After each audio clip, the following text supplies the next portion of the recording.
कहानी की शुरुआत होती है शन नाम के कॉलेज स्टूडेंट को दिखाते हुए, जो अपनी लाइफ से काफी बोर हो चुका था। वो रोज सुबह कॉलेज जाता था और कॉलेज से वापस अपने घर आ जाता था। काफी सालों से शन की लाइफ में बस यही सब चल रहा था, लेकिन एक चीज थी जिसे करने के बाद उसे थोड़ा अच्छा लगता था, और वो था वीडियो गेम खेलना। शन जब भी कॉलेज से वापस अपने घर आता था वो वीडियो गेम खेलने बैठ जाता था, लेकिन धीरे धीरे अब वो इससे भी तंग आ चुका था। इसलिए वो एक दिन गॉड से प्रे कर कहता है कि ये लाइफ कितनी बोरिंग है, काश इंसान की जिंदगी ऐसी हो कि उसमें गेम जैसा ही मजा आए और वो उसे गेम की तरह ही एंजॉय करे। शन की प्रे गॉड भी सुन लेते हैं, और अगले दिन जब वो अपने क्लासरूम में जाता है तब अचानक उसके टीचर का सर फट जाता है और उसमें से एक दारूमा डॉल निकलती है, जो कि काफी खतरनाक थी। वो डॉल स्टूडेंट्स के साथ एक गेम खेलती है और सॉन्ग आते हुए एक राउंड लेती है, और अगर कोई स्टूडेंट राउंड खत्म होने के बाद मूव करता हुआ पाया गया तो वो उसे बहुत ही बेरहमी से मार देती है। इस तरह कई स्टूडेंट्स मारे जाते हैं और पूरी क्लास में चारों तरफ सिर्फ और सिर्फ खून ही पड़ा हुआ दिखाई देता है। ये देखकर शन भी समझ जाता है कि गॉड ने उसके विश को पूरा कर दिया है,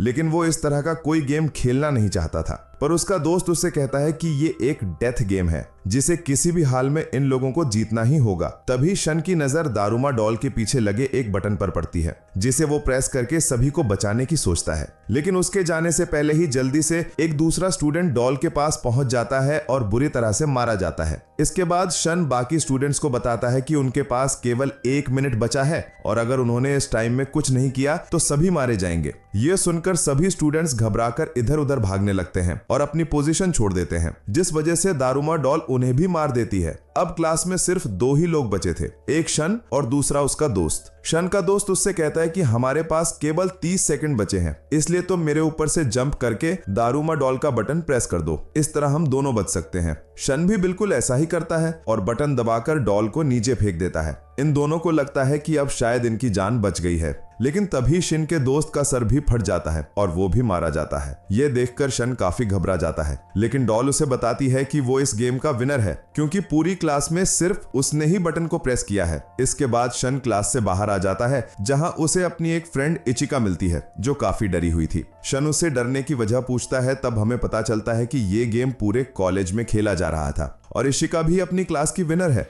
ये सब जानने के बाद शन इस खतरनाक गेम के बारे में पुलिस को बताने की कोशिश करता है, लेकिन यहाँ सिग्नल नहीं आ रहे थे, इसलिए ये दोनों सिग्नल ढूंढते हुए कॉलेज के प्लेइंग एरिया तक पहुंच जाते हैं, जहां इन्हें और भी कई सारे स्टूडेंट्स दिखाई देते हैं, जिनमें से ज्यादातर ने माउस का कॉस्ट्यूम पहने रखा था। कि तभी अचानक फर्श के अंदर से एक बहुत बड़ी बिल्ली बाहर आती है, जो कि एक रोबोट कैट थी। ये सभी को एक एक करके खाना शुरू कर देती है और सभी स्टूडेंट्स इधर उधर भागने लगते हैं, लेकिन शन इस गेम को जीतकर सभी को बचाने की कोशिश करता है कि तभी उसे कैट की गर्दन के पास एक बास्केट रिंग और जमीन पर पड़ी एक बैल दिखाई देती है, जो कि बॉल की तरह थी। ये देखकर शन समझ जाता है कि इस बॉल को उन्हें कैट की बास्केट रिंग में डालना है और इस तरह ये लोग बच सकते हैं। इसलिए वो कॉलेज के सबसे अच्छे बास्केटबॉल प्लेयर को ये काम सौंपता है, और जैसे ही वो लड़का बॉल डालने के लिए आगे बढ़ता है, कैट उसे बुरी तरह मार देती है। इसके बाद कैट इचिका को खाने के लिए आगे बढ़ती है, लेकिन शन माउस का कॉस्ट्यूम पहनकर उसके सामने आ जाता है और उसकी पीठ पर चढ़कर उसे प्यार से सहलाता है, जिस वजह से कैट सो जाती है और ये लोग इस गेम को पूरा करने का डिसाइड करते हैं। लेकिन सभी इस बात को लेकर लड़ने लगते हैं कि बॉल को बास्केट रिंग में कौन डालेगा, क्योंकि उन्हें लग रहा था कि पिछली गेम की तरह सिर्फ बॉल डालने वाला ही जिंदा बचेगा। तभी इनकी आवाज सुनकर कैट उठ जाती है और फिर सभी को मारना शुरू कर देती है। ये देखकर इचिका और शन उसे कंफ्यूज करने के लिए दोनों तरफ से बास्केट रिंग में बॉल फेंकने लगते हैं, जिसमें से एक बैल होती है और दूसरी नॉर्मल बास्केटबॉल। पर शन का निशाना गलत लग जाता है, लेकिन अमाया नाम का एक लड़का आकर उस बॉल को जल्दी से बास्केट रिंग में डाल देता है और ये लोग दूसरा गेम भी जीत जाते हैं। इसके बाद वो कैट अपने मुंह से एक धुआं निकालती है, जिससे ये बेहोश हो जाते हैं, और जब इनकी आंख खुलती है तब ये अपने आप को तीसरे गेम में पाते हैं, जहां शन की मुलाकात शोको नाम की एक लड़की से होती है, जो कि उसकी बचपन की दोस्त थी। इनके अलावा भी यहाँ कई कॉलेज के स्टूडेंट्स मौजूद थे, जो कि पहले दोनों गेम को पार करके यहाँ पहुंचे थे। इसके बाद इन सभी स्टूडेंट्स के पास 4 डॉल्स आती हैं, जो उन्हें गेम के रूल्स बताते हुए कहती हैं कि तुम लोगों को अपनी आंखों पर पट्टी बांधकर एक जगह बैठना होगा और हम चारों गाना गाते हुए तुम्हारे चारों तरफ राउंड लगाएंगे। फिर जैसे ही गाना खत्म हो जाएगा तो तुम्हें अपने पीछे खड़ी डॉल का नाम बताना होगा। अगर सही नाम बताया तो तुम बच सकते हो, लेकिन गलत नाम बताने पर मार दिए जाओगे। फिर गेम शुरू होता है और एक एक करके सभी मरने लगते हैं, क्योंकि कोई भी इनका नाम नहीं बता पाता। जिसके बाद शन से भी गाना खत्म होते ही डॉल का नाम पूछा जाता है, लेकिन वो कुछ भी नहीं कहता। इसी दौरान टाइम अप होने की आवाज आ जाती है और पीछे खड़ी डॉल उससे कहती है कि मरने के लिए तैयार हो जाओ क्योंकि तुमने टाइम के अंदर जवाब नहीं दिया। उसकी आवाज शन पहचान लेता है और तुरंत उसका नाम बता देता है, पर वो डॉल हंसते हुए कहती है कि अब जवाब देने का कोई फायदा नहीं है क्योंकि टाइम खत्म हो चुका है। लेकिन शनि ने कहता है कि टाइम अप होने की आवाज उसके फोन से आ रही थी। दरअसल जब पहले 2 लोगों के साथ ये गेम खेला गया था तब शन ने उनकी आवाज रिकॉर्ड कर ली थी। इस तरह वो उन डॉल्स को बेवकूफ बनाता है और फिर सही डॉल का नाम बताकर गेम जीत जाता है। शन के गेम विन करते ही वो चारों डॉल्स ब्लास्ट हो जाती हैं और शन और शो को चाबी लेकर रूम से बाहर आ जाते हैं, जहां उन्हें एक लड़का बहुत तेजी से अपनी तरफ आता हुआ दिखाई देता है। दरअसल उसके पीछे एक डरावनी और बेहद ही खौफनाक डॉल आ रही थी, इसलिए वो अपनी जान बचाने के लिए भाग रहा था। वो लड़का जब शन को देखता है तो उससे कहता है कि सब एक दूसरे का हाथ पकड़ लो, इस तरह ये डॉल उन्हें कोई नुकसान नहीं पहुंचाएगी।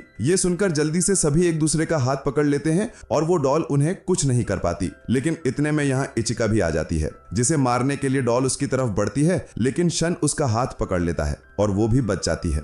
इसके बाद ये चारों दूसरे रूम में जाते हैं जहां इन्हें 2 और लड़के मिलते हैं। वो लड़के शन को बताते हैं कि इस गेट को खोलने के लिए 7 चाबियों की जरूरत है, लेकिन उनके पास केवल 4 चाबियां हैं कि तभी यहाँ अमाया भी आ जाता है, जो डॉल से बचते हुए एक लड़के का हाथ पकड़कर यहाँ तक आया था। लेकिन कमरे में आने के बाद वो इसे मार देता है और इन लोगों को बताता है कि मेरे पास 3 चाबियां हैं। ये सुनकर सभी बहुत ज्यादा खुश हो जाते हैं क्योंकि अब इनके पास टोटल 7 चाबियां मौजूद थीं। ये जल्दी से गेट में सभी चाबियों को फिट कर देते हैं, जिसके बाद इन्हें कपड़े बदलने के लिए कहा जाता है और कपड़े चेंज करते ही ये दूसरे गेम में पहुंच जाते हैं। वहीं दूसरी तरफ हमें पूरे शहर का हाल दिखाया जाता है, जहां हमें पता चलता है कि इन सभी गेम्स को शहर में लाइव दिखाया जा रहा है। इधर ये 7 लोग मिलकर ऐसी जगह पर आ जाते हैं जहां बहुत ज्यादा बर्फ जमी हुई थी। इससे पहले कि ये कुछ समझ पाते, इनके सामने काफी बड़ा व्हाइट बियर आ जाता है, जो सभी स्टूडेंट्स को गेम को जीतने के लिए कुछ सवालों के जवाब देने को कहता है। साथ ही ये भी बताता है कि अगर किसी ने गलत जवाब दिया तो उसे मार दिया जाएगा। इसके बाद गेम शुरू होता है और बियर इनसे पहला सवाल पूछता है कि तुम्हारा फेवरेट फूड क्या है। ये सुनकर सभी एक एक करके अपना फेवरेट फूड बता देते हैं, लेकिन बियर इनके जवाब से सहमत नहीं होता और अचानक उस लड़के को मार देता है जिसके पीछे डॉल पड़ी हुई थी,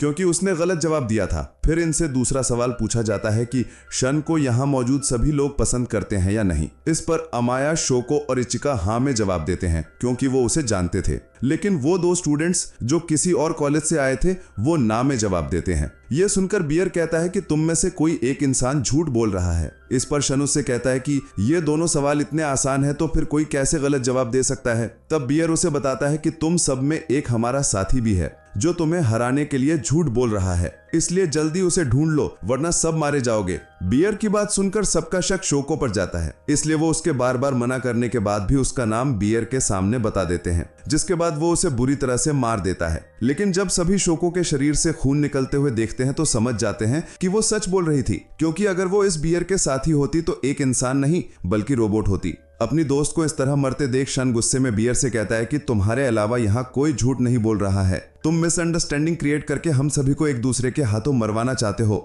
शन के इतना कहते ही वो व्हाइट बियर काला पड़कर यहीं राख हो जाता है और ये इस गेम को भी जीत जाते हैं। इसके बाद ये सभी अपने आखिरी गेम की तरफ बढ़ते हैं, जहां कुछ डॉल्स आकर इन्हें कहती हैं कि इस लास्ट गेम में इन 5 में से कोई एक डीमन बनेगा और बाकी के 4 कहीं जाकर छुप जाएंगे। अगर डीमन चारों को ढूंढकर सामने रखे बॉक्स को किक कर देता है तो वो इस गेम का विनर बन जाएगा और बाकी के 4 लोग मारे जाएंगे। लेकिन अगर कोई स्टूडेंट जिसे डीमन ने ना पकड़ा हो वो आकर बॉक्स को डीमन से पहले किक कर देता है तो बाकी के 4 बच जाएंगे और वो बॉक्स ब्लास्ट हो जाएगा और जिसने उसे किक किया है वो भी मारा जाएगा। इसके बाद गेम शुरू होता है और अमाया को डीमन के लिए सेलेक्ट किया जाता है। अमाया जल्दी ही 2 लोगों को पकड़कर उन्हें जेल में बंद कर देता है। इधर इचिका और शन एक जगह छुपे हुए होते हैं कि तभी अमाया आ जाता है और इचिका शन को बचाने के लिए खुद उसके सामने आ जाती है, जिसके बाद वो उसे पकड़कर जेल में डाल देता है और शन से बाहर आने को कहता है। हालांकि इचिका उसे मना करती है, लेकिन शन फिर भी उसके सामने आ जाता है और दोनों में लड़ाई होने लगती है। शन मौके का फायदा उठाकर जल्दी से बॉक्स को अमाया से पहले किक कर देता है, लेकिन किक करने के बाद भी वो बॉक्स ब्लास्ट नहीं होता। ये देखकर सभी स्टूडेंट्स को बहुत हैरानी होती है, क्योंकि रूल्स के मुताबिक अब शन को मरना था। तब डॉल्स आकर इन्हें बताती हैं कि इन्होंने बॉक्स के ब्लास्ट होने वाली बात झूठ कही थी और वो 5 ही इस गेम के विनर हैं।